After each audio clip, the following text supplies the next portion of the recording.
Hi guys, എല്ലാവരും കുറേ ദിവസമായിട്ട് ചോദിക്കുന്നു ഞാൻ എവിടെയാണ്, ഞാൻ എവിടെയും പോയിട്ടില്ല. ഇന്ന് നമ്മൾ നോമ്പ് തുറക്കാൻ പോകണം കേട്ടോ. പുറത്തുനിന്ന് നോമ്പ് തുറ, ഉമ്മമാരെല്ലാം കടിയൊക്കെ ഉണ്ടാക്കി ക്ഷണിച്ചെന്ന് പറഞ്ഞുകൊണ്ട് ഇന്ന് നമ്മൾ നോമ്പ് തുറ പുറത്തേക്കായി.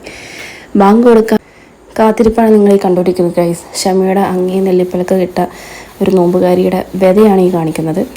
പിന്നെ അങ്ങനെ ബാങ്ക് കൊടുക്കാൻ ഏകദേശം സമയമായപ്പോൾ അവിടെയുള്ള ആളുകൾ നമ്മളെ ഓരോരുത്തരായിട്ട് വിളിക്കാൻ തുടങ്ങി. എല്ലാവരും ഇങ്ങനെ പതിയെ അവരുടേതായ സ്ഥാനത്തോട്ട് നീങ്ങാൻ തുടങ്ങിയിട്ടുണ്ട്. അങ്ങനെ ഫുൾ സെറ്റായിട്ടുള്ള ടേബിളാണ് ഇപ്പോൾ നിങ്ങൾ കാണുന്നത് കേട്ടോ. കുറേ ഫുഡും കാര്യങ്ങളൊക്കെ റെഡി ആയിരുന്നു. നമുക്ക് സ്നാക്സും ഫ്രൂട്ട്സും ജ്യൂസസും കാര്യങ്ങളൊക്കെ സെറ്റായിരുന്നു. നമ്മൾ മാത്രമല്ല, ആസ് യൂഷ്വൽ ഹോട്ടലിലെ പോലെ എല്ലാവരും ഉണ്ടായിരുന്നു. പിന്നെ ഈ പുള്ളിക്കാരത്തെ നിങ്ങൾക്ക് അറിയുന്നുണ്ടാകും, എൻ്റെ സിസ്റ്ററാണ്, മൈ റിയൽ പാർട്ട്ണർ, എൻ്റെ ഇടം കൈ വലം കൈ എന്നൊക്കെ പറയുന്ന ആളാണ്.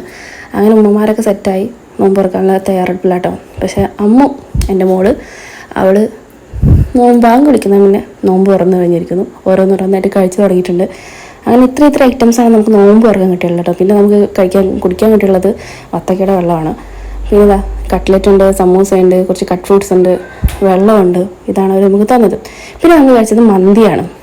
അങ്ങനെ മന്തി വരാൻ ഇച്ചിരി ടൈം എടുത്തു. ഇൻ ബിറ്റ്വീൻ ഞാൻ നിങ്ങൾക്കൊന്ന് കാണിച്ചു തന്നതാട്ടോ. അങ്ങനെ അത് കഴിഞ്ഞ് നമ്മൾ പുറത്തോട്ട് ഇറങ്ങി. നിങ്ങളെൻ്റെ 2 ഭാഗം മുടി കെട്ടിയത് കണ്ടെന്ന് വിചാരിക്കേണ്ട, ജസ്റ്റ് ഫോർ എ കംഫർട്ട്. അത് കഴിഞ്ഞ് നമ്മൾ പെരിന്തൽമണ്ണ അങ്ങാടിയുള്ള ഉലാത്തിയിലെങ്കിൽ നമ്മളുടെ ഇന്നത്തെ ദിവസം കഴിയൂല. അങ്ങനെ പെരിന്തൽമണ്ണ അങ്ങാടിയുടെ രാത്രി മുഴുവൻ കുറച്ച് സമയം ഉലാത്തിയിട്ടാണ് നമ്മൾ വീട്ടിലോട്ട് തിരിച്ചു പോയത്. ചാനൽ ലൈക്ക് ചെയ്യാനും സബ്സ്ക്രൈബ് ചെയ്യാനും മറക്കല്ലേ.